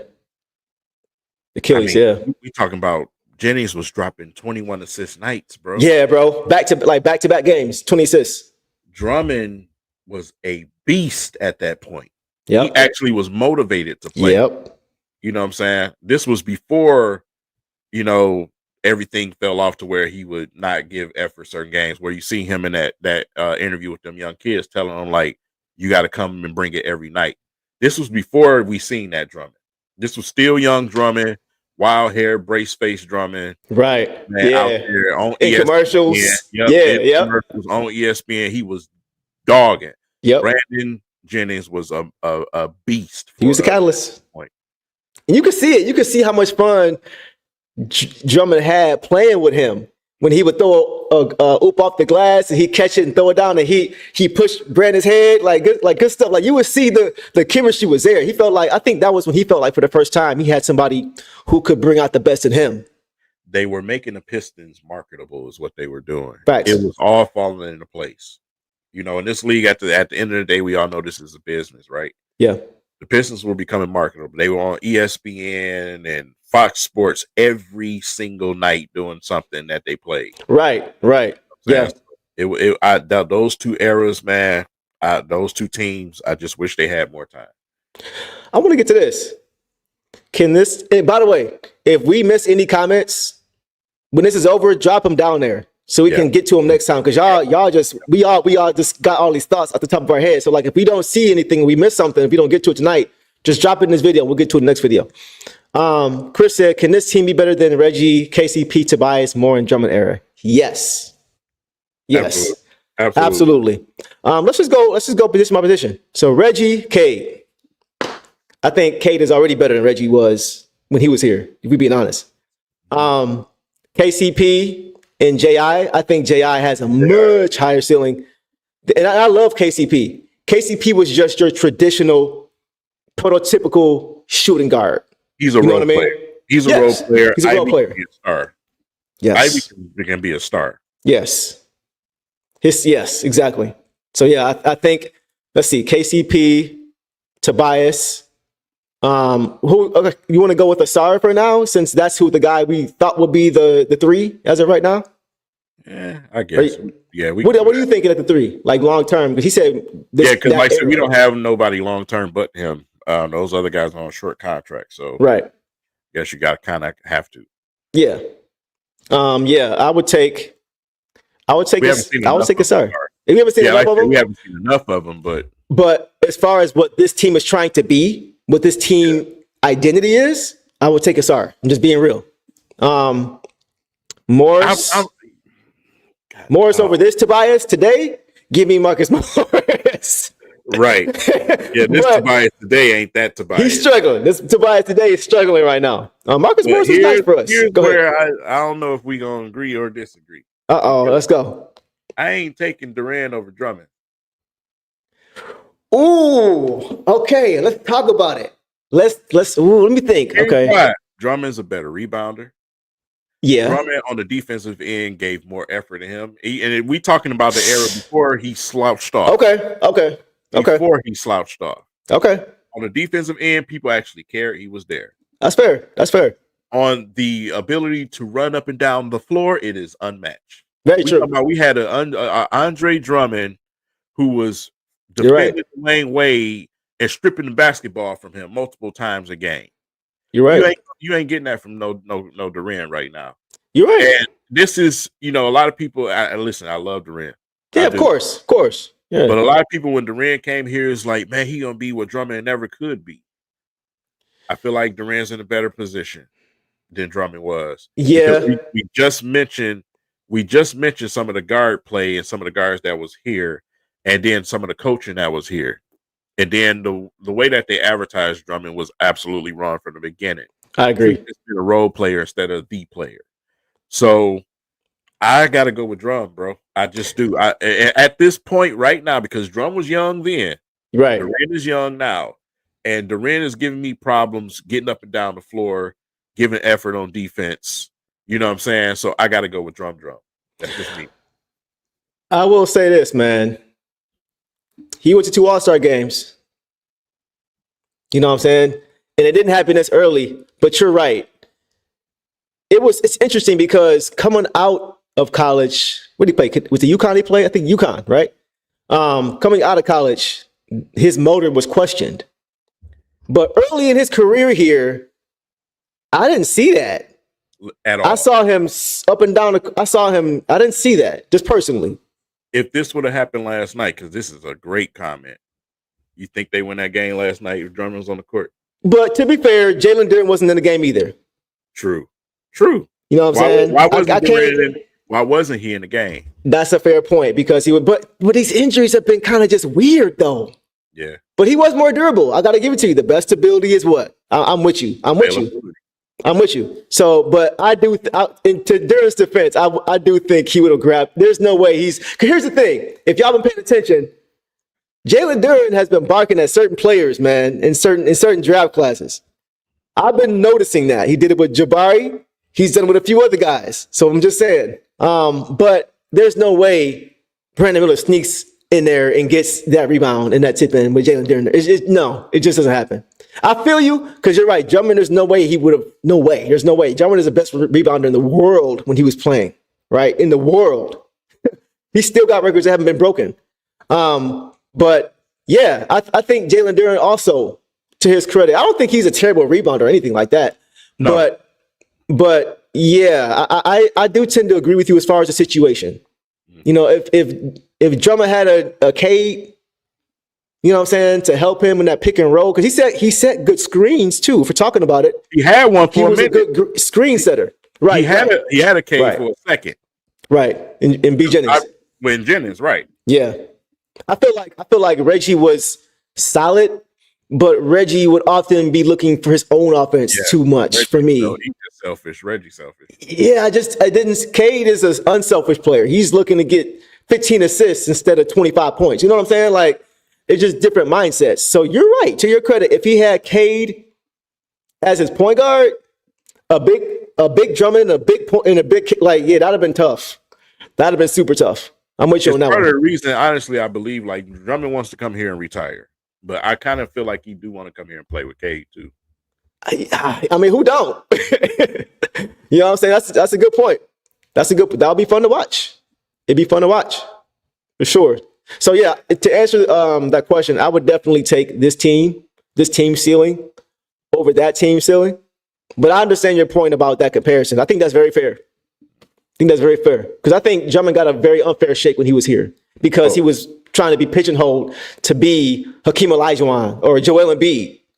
And that just wasn't his game. You know what I mean? It wasn't his game. He's not a first option. Never has been, never will be. Doesn't have to be. That's not his game. You know what I'm saying? So you allow him to do what JD does. He does it very well. I'll just say that. You know what I'm saying? You know what, man? I've been screaming about this for years. Players in general need to get back to ankle support.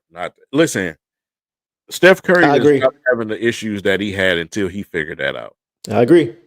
You know what I'm saying? Wrapping them ankles up properly, wearing that proper protection, wearing the right type of shoes, those things. You out there trying to be cute for what? Right. Bro? Put some damn high top shoes on. I don't understand. Is that really what it is? Is it just they just don't like the way they look? Like what is I don't get it, man. Because I don't get it either. Every time they tweak their ankles, it's like, bro, you don't got no ankle support on, period. Yeah. You making it easy. Yeah.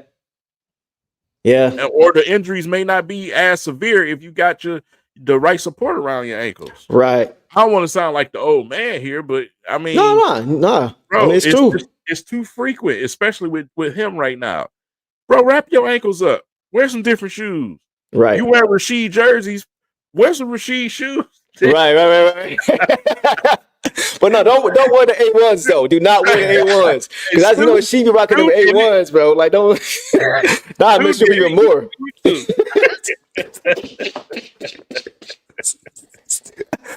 Ooh, man. Hey, what do you think about this? Remember this? Jennings with them no-look, them fake Brown. He used to do that all the time. Those fake Brown. I used to hate when Rondo did it, but I love when Jennings did it.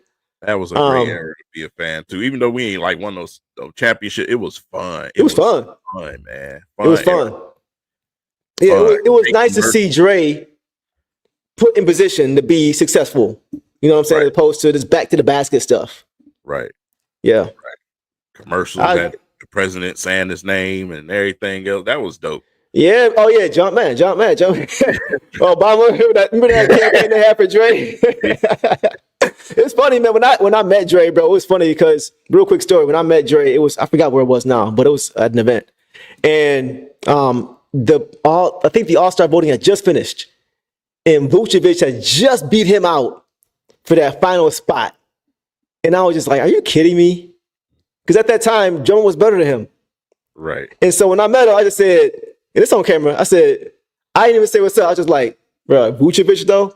And he started laughing like, hey, man, hey, whatever, it's over now. But it's just like, come on, bro. Like, man, he went bananas on Gobert after that one snub. Wow, I forgot about that. Went bananas. I forgot about that. Gobert. That wasn't no stat pad in there. He whooped Gobert ass. Yeah. Well, that's the thing. Like, he's too strong for a lot of these guys, man. You know what I'm saying? Like, the Cat is a better cover for him than Gobert is. You know what I'm saying? Like, he's just more girthy. But yeah, I used to love watching him just when he had the advantage, just take advantage of it. Living on the boards, even in the paint, just backing guys down and just yamming on them because he knew he had the advantage. He had that dog, man. He had that mentality to go dominate his matchup. So yeah, I wish he would have got a fair shake, man, when he was here because he really wasn't put in position. He was not. I believe that Tobias right now for the Pistons is the new most polarizing guy on the Pistons right now. Okay. And it's simply because of a jump shot right now. When Tobias was here back in the day, I had an issue with his defense all the time. Like, bro, would you play some help side defense? Now he's playing the defense, can't knock down a doggone shot from outside. That's wild. Y'all killing Harris. Oh, man. Go ahead, bro. Hey, listen, I ain't gonna knock y'all because I be trolling on Twitter. I be putting up there, Josh Smith and everything else. Oh, yeah, you do. Now, I don't believe that's how he's going to be for us the entire time. But right now, it is bad right now. He got to pick it up out of that kink, man. He has to get out of that, man. Here she go. And then the trade deadline. The trade deadline situation, right? The candidates that's going to be obviously. I want to ask you, Deuce, who's the guys that you see that are not going to have a possibility to be traded? Who's those guys they're not going anywhere? That's not going anywhere? Yeah. Cade, Jaden, Stu, Holland. I don't think he's going anywhere, bro. I think he's going to be a part of this team. And that's a great question. I want to say Asar if the health problems were not the health problems. I'm going to go with those guys. To me, I think the only two that are, if I'm a Pistons organization, and I'm looking at what we have right now, the only two names that I have right now is Cade and Ivy.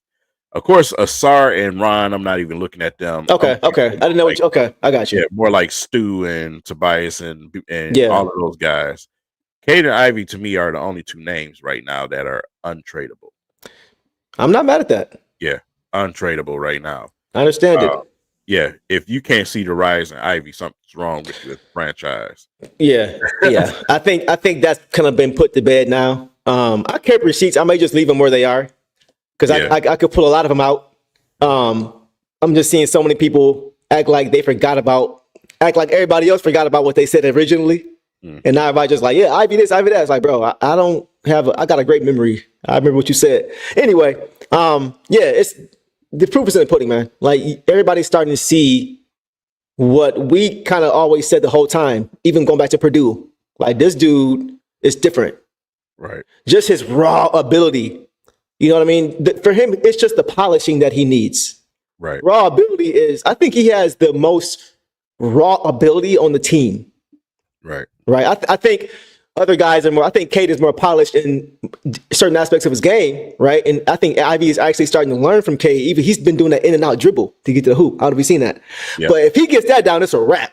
But he has the most natural just ceiling just off of natural raw ability. And I've always seen that. Even in past years, I've seen like, okay, that's fine, but he's still, you know what I mean? So like, he's finally being put in position to be successful. If I could pay somebody to just take Ivy over a summer and lock him in the gym with Kyrie Irving, I would do it. Woo! If he could get, that handle those moves that's just gonna free him up every time, man, it's going to be virtually unstoppable. Yeah. Virtually unstoppable. That's insane. Bro. That's a crazy thought. So it's a crazy thought. Now, those are two players that I believe that are not movable. Players that I fortunately think won't be moved, that are possible, but they won't be moved. Mm-hmm. Guys like, obviously, Beasley. Yeah. THJ. Yeah. Obviously, because Cade wanted him here. What I'm saying? He wanted him here specifically for what he's doing right now. Yep. You're not going to take the shooting away from Cade. That puts you back to square zero. So those guys, to me, in a different trade deadline situation, yeah, maybe we use those guys to go and get something, right? Mm-hmm. But you want to keep the shooting right now. So those two guys I have off the list right now because they literally are your shooting. Right. A guy that I have on the bubble in that situation that you could possibly trade as a piece going with something else is Fontecchio.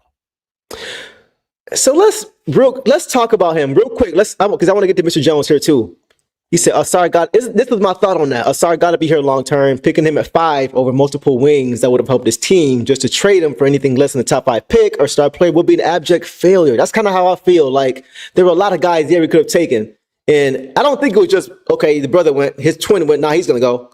Ahmed went, nah, he's, okay, we got to take, I don't think it was that. But I think that's why I think he's untouchable until further notice for right now, because we haven't seen it. And for where we took him, you know what I'm saying? That's just kind of my thought too. Go ahead. No. Yeah, I totally agree with that. Obviously, we need to see him on the court, bro. Yeah. I don't care who it is. I'm still the same. I want to see players have opportunity before I trade them. Facts. That's just me. Yep. But obviously, you want to keep the shooting around. You want to keep those type of guys around. So yeah, Fontecchio, you were saying. Yeah, but Fontecchio, if he can't get himself together out of this funk, because he only provides one thing, right, and that's shooting. He's not providing defense. When he attacked the basket, my God. It seemed like last year he was different. I don't know if it's the surgery. He doesn't look the same to me, bro.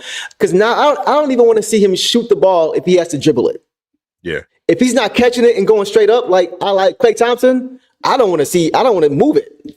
It'll come back but last year he seemed like he was a different player. But this year he just doesn't seem to be the same. I don't know if it's confidence. I don't know if he's trying to find out where he fits on the floor. It just seems different to me this year. So I'm tying this into what I said earlier. Okay.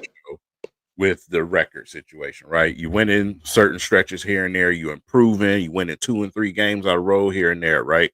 Right. Now it's close to the deadline. Now you want to see if you can kick it into another gear.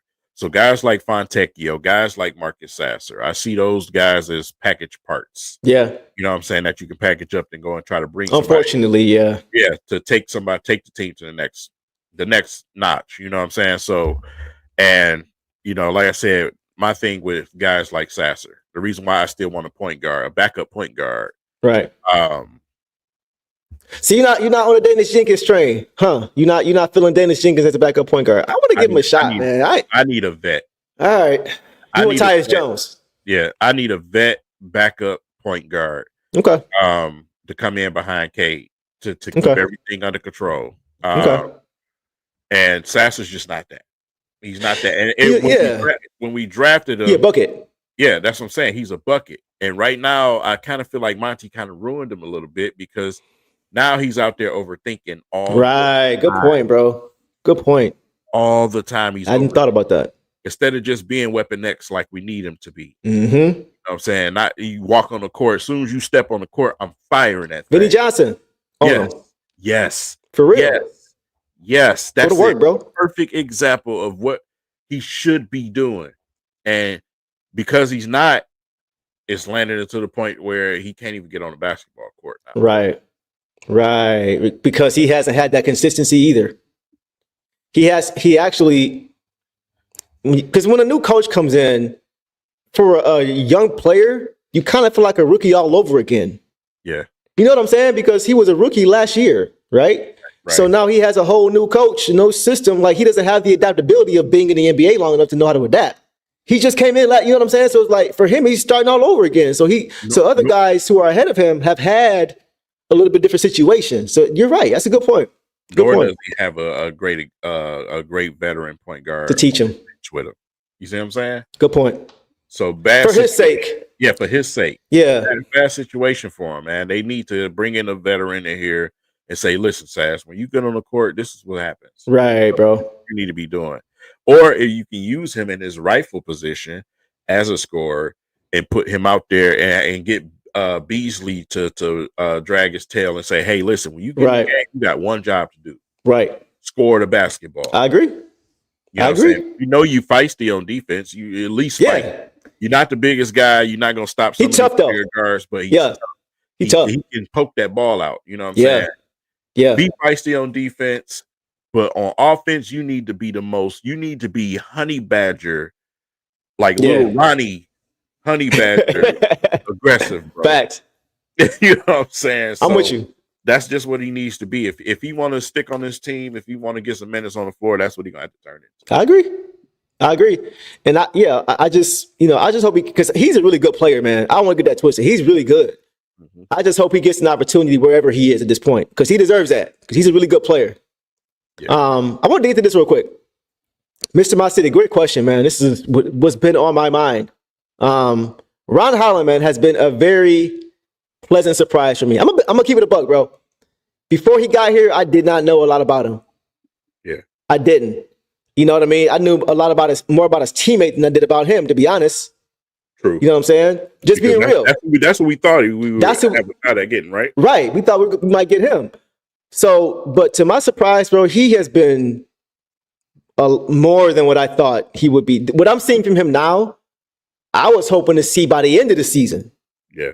As far as contribution, he's coming in already and contributing, bro. He's not afraid. He's much more ready than I thought. He's got a much better handle than I thought. Bro, it's so many times when I watch him, just because I don't know his game yet, where he does something, I'm like,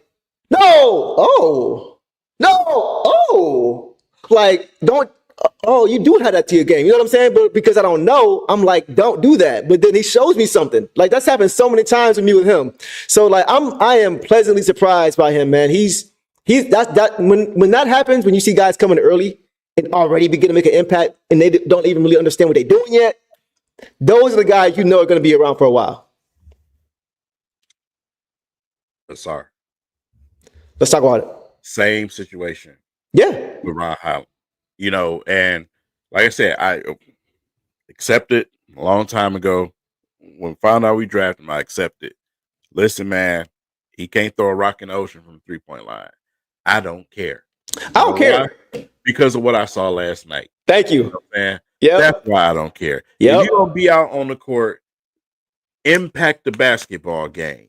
Sometimes the game is not impacted by 3-point shooting, Dwayne Casey. Mm-hmm. You can do other things out there to impact the basketball game. Right. And my God, does he do it? You know what I'm saying? He's going to check your best player on the basketball court, unlike LeBron James. He's going to go out there and defend your best guard and shut him down and frustrate him and have him ready to fight. Yeah. He is turning it slowly but surely into our Draymond on this team. Yeah. He's the enforcer. As a rookie, he's your enforcer? Yeah, bro. Stu, listen. Stu is secretly. Go ahead. Getting into it with guys. Stu is secretly somewhere on the bench cheering him on, bro. Yeah, bro. Yeah. That's what I'm talking about. I love it. I love it. Don't take nothing from nobody. Ain't scared of nobody. And nobody. No, he's not. You know what's funny? Like he's really a teammate too, bro. Like remember opening night when all that noise between Ben Mathurin and Ivy and all that stuff was going on? If you pay close enough attention, Holland started going at Mathurin himself. Yep. Like, no, you ain't about to try to mess with my bro. Like, I don't care what y'all got going on, but you here now. And I'm here now. I'm in the league now. I'm looking at you now too. Like he started. He was like, no, I got him, guarding him. He was getting in his face. He turned him over, was clapping in his face. I'm like, bro, this is a rookie, bro. Yeah. But if you watch his dad is the same way. His father is the same. Ron Holland Sr. is coming from that same. That's where he gets it from. Go ahead. Listen, I value defense over anything. Of course, foremost, because before you can beat a team, you got to stop them, right? Yep. Ron Holland has me hype as hell watching basketball games. Yeah, bro. Not only because he out there frustrating people, but that effort as a rookie is monumental. Yep. Those are the players that help you win championships down the road. You know what I'm saying? Mm-hmm. And we should know that more than anything with the way that our teams was built here in the city. But him having the ability also to get to the basket is a plus. Yeah, for sure. I want him to do that more. You know what I'm saying? Attack that basket more. Use your athleticism, because only two things are going to happen. Either they're going to foul you or somebody going to get dunked on or you're going to make a shot. You know what I'm saying? Right. So, you know, like I said, keep using what works. Keep using what works. And I got to give Bickerstaff credit, bro, because listen, you would think, man, you out there acting crazy, man. Your coaches, man, go sit down somewhere. Nah. Yeah. Bickerstaff is like, okay, all right, now go down there and check this guy again. Yeah, you know exactly. That's the culture that you started to build. You started to build an identity. You know what I'm saying? Yep. We don't give a damn how mad you are. We gonna get in your face. Yeah. You know, so like I said, just to see that bleeding out of a rookie. Yeah, bro. Already, man. He's different, bro. He's much. I'm telling you, man. He is a pleasant surprise, man. He's everything that I could have wanted from him, especially out the gate. Imagine this kid 2-3 years from now. Yep. It's gonna get very, very interesting around here, man. And he embodies, like you said, whenever Stu is up like that, you know what I'm saying, excited. Yeah. You doing something right, because Stu is the embodiment of what Detroit basketball is here when they're winning. Tough physical play, hard nose. You know what I'm saying? So, yeah. When you put your coach caps on, why is Ron Holland on the floor? Obviously because of those reasons. It's going to get to a point where you're going up, you having that dog night, and you got Anthony Edwards to deal with. You got, you know, whoever it may be at those guard spots you have to deal with. If you want to take some of the load off of Cade on defense, this is why Ron Holland comes into the game. Right. You know what I'm saying? Ron, go in there and get Anthony Edwards. Get everlasting nerve. Push him. Make sure his legs are dead by the end of this game. You know what I'm saying? Great point, bro. You can preserve Cade, Ivy. You can preserve your backcourt, you know, on both ends when it comes to the toughest matchup on the court. That's what you bring him in here for. And that's why I'm excited for him. That's why I talked about perhaps his ability of being able to play the two or guard the two. You see what I'm saying? Because, like, you could still have him on the floor with Ivy, with Jaden and Cade, and Cade. While you know what I'm saying? So, like, and you can just have him. You can just cross match. Yep. And you can do that if you need to. Because I still am very high on Jaden's defensive ability too. Right now, I think Ron's ahead of him, but I think. Yeah, so it's just like that's the versatility of this team, bro. Like that's why I want to keep I want to keep Ron. I want to keep all these guys because you got all these guys who can all do all these things instead of just pigeonhole. This is what he does. That's what he does. You know what I'm saying? It makes it really, really hard to guard on both ends. Now with Ive, if I can talk to Ive face to face right now, I would tell him, listen, less hands, more feet. You know, a lot of the foul trouble I've been seeing him getting in because of more hands and less feet. We need more feet and less hands, man. I agree. Slide those feet. You fast enough. You were the quickest players. Yeah. You know what I'm saying? You see that block last night? Yes. That's what you're talking about. Yes, man. Use them feet. Yeah. Use them. You got some of the quickest feet in the league. Use them on that defensive side of the basket. That's all Ron Holland is doing. Right. Ron Holland is not some big, strong dude. No. He's not. He's But very, yeah. When it comes to his technique, man, he's wiry strong. But when it comes to his technique out there on defense, look at his feet. Right. Look at his hips. Look at his feet. Sound defensively. Mm-hmm. Sound defensively, man.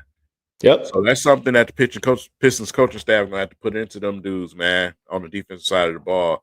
Use your feet, man. Move your feet. Anticipate the movement. You know what I'm saying? Right. And you can't be out there worried about if you're gonna get crossed up and everything. Right. TV and all that, whatever. Bro, bad boys Pistons, go to work Pistons, didn't give a damn about none of that. Nah.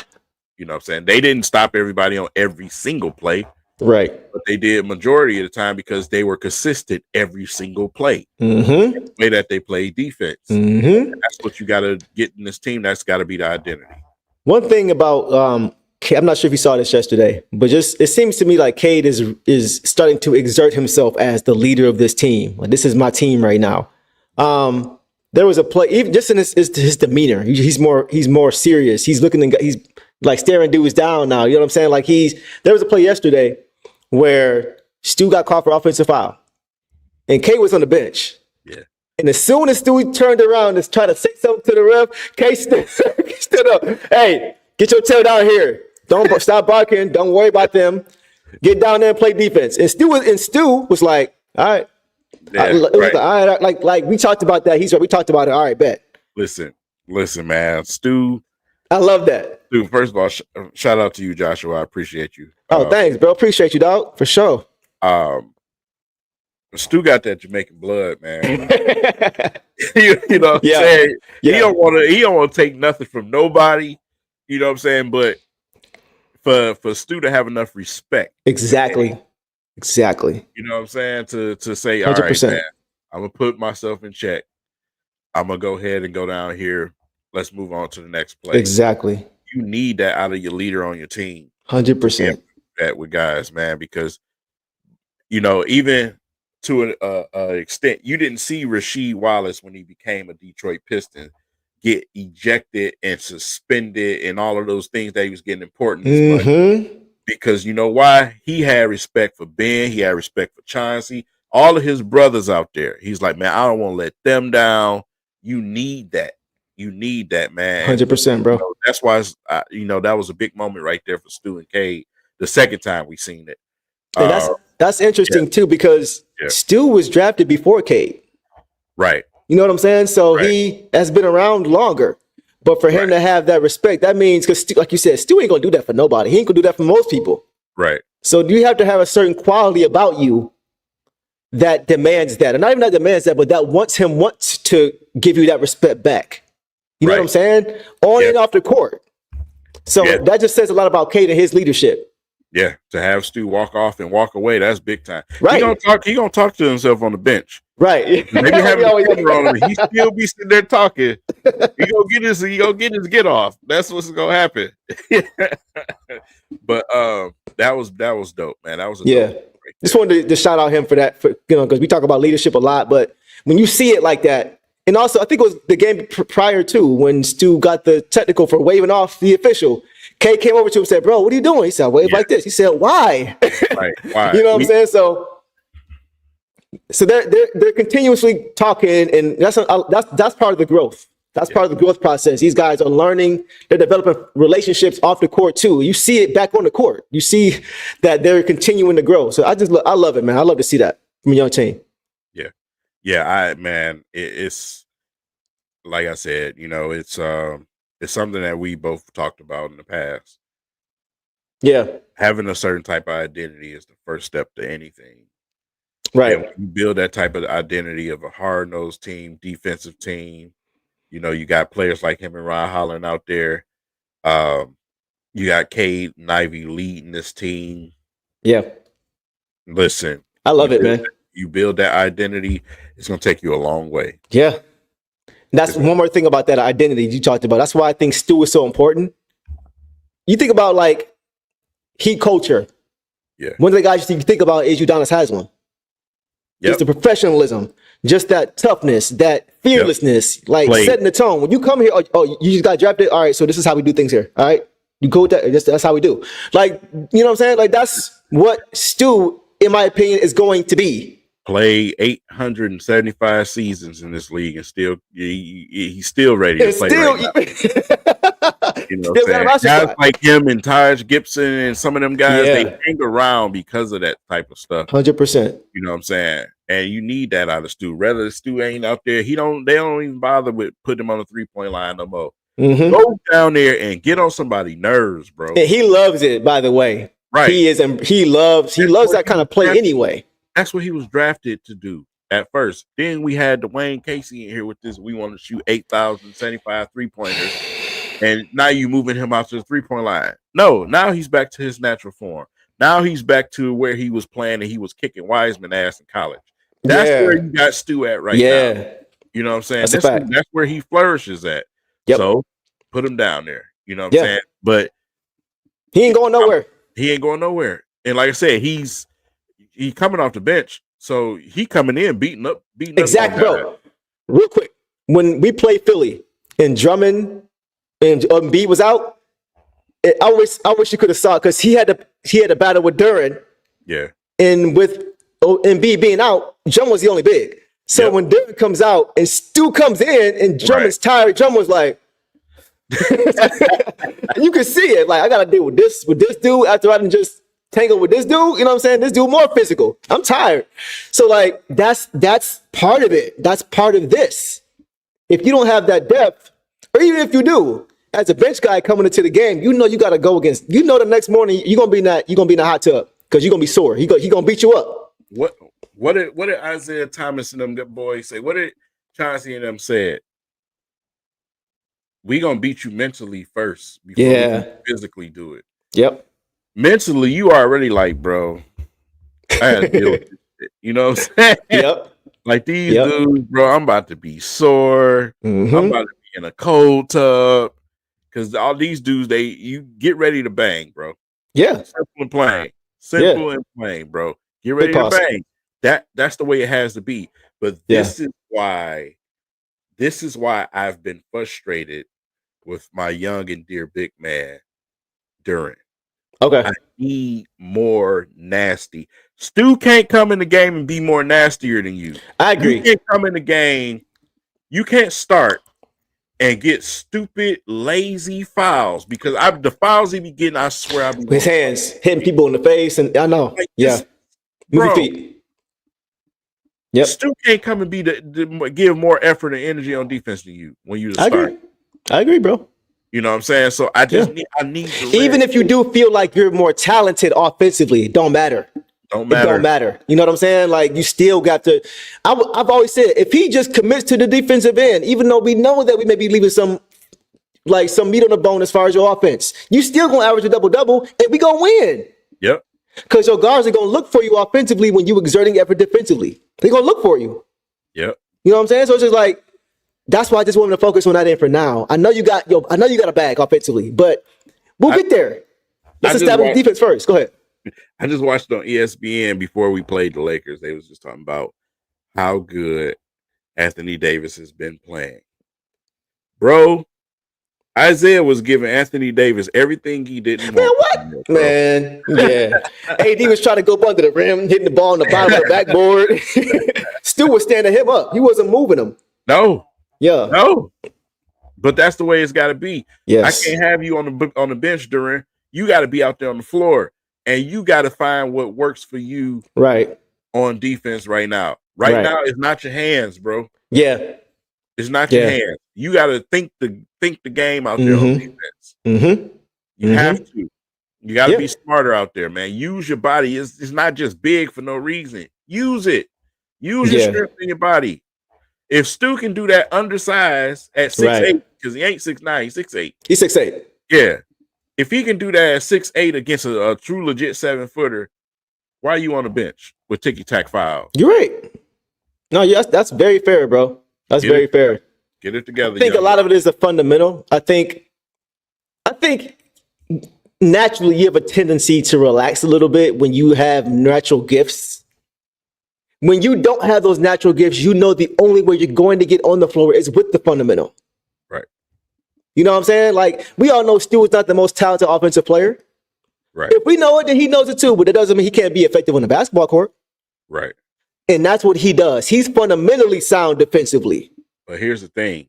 When it comes to your starter, it's a little bit of entitlement. Okay. Yeah. Mixed with That's true. a certain type of attitude, because I noticed something. If you watching the Pistons games, right? Mm-hmm. When Stu gets in a foul situation, he's pissed. Not only at himself, but he's just pissed at the whole situation. Right. During smirking and shit, laughing at times. It's not funny. I got you. You just made a stupid ass foul. What are you smiling about, bro? I got you. I need you to be upset. You know what I'm saying? Yeah. I need you to be like, bro, I can't do this. This can't happen. Right. You know what I'm That's saying? fair. That's just what it is, man. You listen, you're starting, you're talented, you're big, you're strong, Yep. you're athletic. But if you don't get it together, man, things is gonna get real tough for you. Yeah. Not saying Stu gonna take your starting spot, man, but you want to continue to be on this team, because don't make the Pistons start looking elsewhere for another big. That's a great point. Somebody made a comment earlier. Say your name. So I forgot who it was. Somebody made a great point about, if we want to contend, we need somebody who can not literally, but figuratively look eye to eye with Chet and Victor. Because nobody's looking at Victor literally, but like figurative, like bringing the same, pretty much being, if anything, canceling him out. Where those guys cancel out. Not getting dominated in your matchup. You know what I'm saying? So whoever that was, let me know who that was. That was a great point. If we want to get to that point, we need a guy that is not going to lose that matchup in a big way most nights, if that makes sense, against those type of guys. Take a look around the league. Take a look at the last 5 years and the teams that have won the championship over those last 5 years. Shout out to Mr. Jones. Yeah, go ahead. Yep. Look at those bigs. Look at those bigs over the last 5 years that's been in those final situations. Mm-hmm. Bro, you gotta get it tightened up. You got to, because we talking about, we ain't talking about the final, we talking about just the playoffs alone. Right. These teams, they got multiple bigs. They ready for you. They ready to throw another big at you too when they big go sit down. Right. They got an arsenal sitting on the bench waiting on you. Yeah. This is a big man's league again. It's not, and like I said, you have to look at the battle when, not only with Joker, but when they was going up against Minnesota and all those teams. Yeah. What were those matchups about? What about Anthony Edwards and them? Exactly. It was about the bigs. Mm-hmm. It was about Karl Anthony Towns being yeah. a little girl, putting his tail between his legs. You see what I'm saying? The bigs right now are extremely important. Yeah, you're right. Extremely. Damian Lillard and Giannis can't figure out what the hell is going on over there right now. Yeah. You know what I'm saying? The league is shifted back. It's went back. You know what I'm saying? We get a anomaly come in Golden State. You know what I'm saying? And the Rockets during that period of small ball and all that, that's dead. It's over. Right. Big men are fully back in this league. They're back. They are back. And with a vengeance too. Yeah. Yeah. Yeah. That's a great point, bro. We definitely need a defensive anchor. Right. And it's crazy because a lot like Chet Holmgren, bro, this season, he is looking like he's going to be a force for a long time, bro. Because now he's gotten a little bit bigger, a little bit stronger. He's still not strong enough to play center, I don't think yet, but he's gotten stronger, and he's really good, man. He can stretch the floor too. That's another thing to be that good defensively. He was blocking Jokic's shot the other night continuously. He gives Jokic problems. How many defensive guys can you say gives Jokic problems? We saw Anthony Davis get bullied by Jokic. You know what I mean? So like, those are the kind of guys, the teams. I mean, thankfully those teams are in the West, but those are the kind of bigs that are around now. And it's not, like you said, it's not an anomaly anymore. This is more of a night-to-night basis, regardless of who you're playing. And see, for Duran's situation, it's unique because it's a gift and a curse at the same time. It's a gift that you're starting as you look to be a young big in this league that can develop and turn it into something. Mm-hmm. But if you don't, at a certain amount of time, they're not moving you to the bench. Yeah. They're moving you. They're going to move you. Yeah. because they're gonna have to make a decision to pay. Right. You see what Right. I'm saying? So they're gonna Timeline wise, yeah. All these guys are yes, good the point. way the timeline lines up, it's not a good situation. You're Not right. saying you need to rush and turn into a superstar, no. But these type of nights that you should have been having in your rookie season can't happen. No, you're right. Because a lot of these guys are on the, like you mentioned, most of our team is young and they're on the same timeline. So a lot of these contract extensions and things of that nature are going to come around the same time. And a lot of times these front offices are choose to pick between one or the other. So, like to your point, I mean, I think about OKC, all the talent they had, when they had Russ and they had KD and they had Serge Ibaka, all these different guys, James Harden, and they had to choose between Ibaka and Harden. And they chose wrong. You know what I'm saying? So it's just like they should have kept Harden and they kept Ibaka. So it's just like teams pay attention to stuff like that. Front office pay attention to stuff like that. They want to learn from other people's mistakes when it comes to things like that and staggering contracts properly and necessarily. So you're right. You gotta bring it, man. You can't just rely on this is my first, second year. Time is moving quickly and guys are getting better and better. It's the way that the league is set up. It's these teams don't trade you because they don't like you. These teams, they love you. They want to give you time to develop. Right. But the way that contract situation is working this league, they don't allow them to. You don't have time to develop. The team ain't got 4, 5, 6 years to wait on the player. They don't have that no more. You know what? Yeah. Ask Chauncey Billups, who had enough time to wait on him. It took him how many years before he became Chauncey Billups? Right. And how many teams? Ben Wallace. These were all journeymen. Right, bro.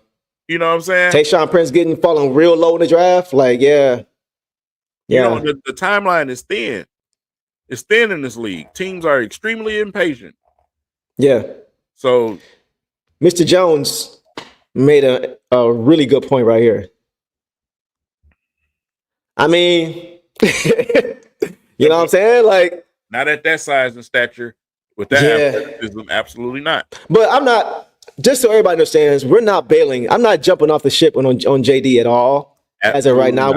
We're just projecting out as to what needs to happen for this thing to work. Because we want it to work. Like you said, I want him to be an all-star center. I feel like he has the intangibles and the measurables to be, the talent to be. Yes. But it's if you took Stu's brain and put it in JD, that's an immediate all-star. Yeah. I feel like. Yep. You know what I'm saying? Yep. Because what Stu needs, Duren has. What Duren has, Stu, yeah, exactly. Has. I mean, what Duren needs, Stu has. So right.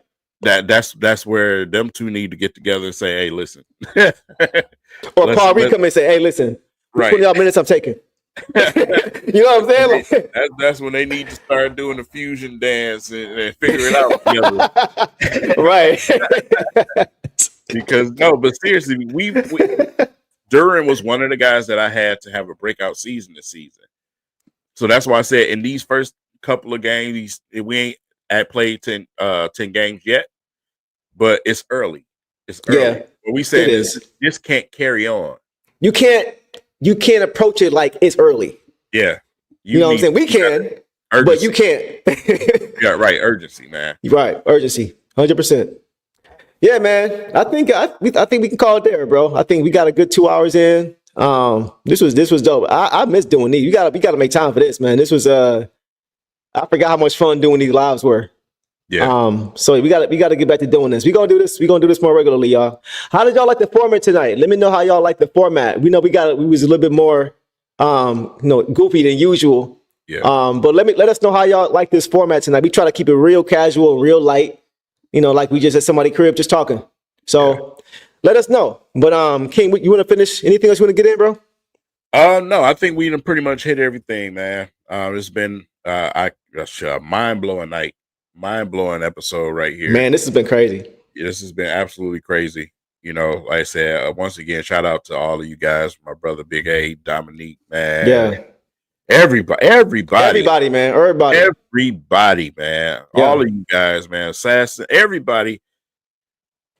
Love y'all, man. For real. Love y'all, man. And we gonna keep doing it. We gonna as a season continues to progress, and hopefully we start hitting a few winning streaks here and there. We gonna have a lot of fun in here. fun. We're gonna have a lot of fun in here. Devin, my dog, I gotta shout you out, bro. Yeah. You a real one, bro. You be supporting, you be in the comments, and you know basketball, bro. I gotta give it to you. You know the game. Yeah, he do. He do. Been around forever, man. He do. Yeah. So shout out to y'all, man. We gonna close it out with that, y'all. Like I said earlier, if we missed any of y'all's comments, because we talked to like about 20 topics tonight. Anything we missed, y'all, just drop it down in this comment section of this video, and I'll be sure to make sure we get to it in our next live. We'll make sure we make everybody feel included. So appreciate y'all, man. We'll be back soon. I'll be back, and I'm sure King will be back for the next game for the Atlanta Hawks, which is tomorrow night. So you'll probably see both of us post game doing our thing on our channels, and we'll be back here soon. And on that note, Detroit versus everybody. Peace. Love y'all. Love y'all.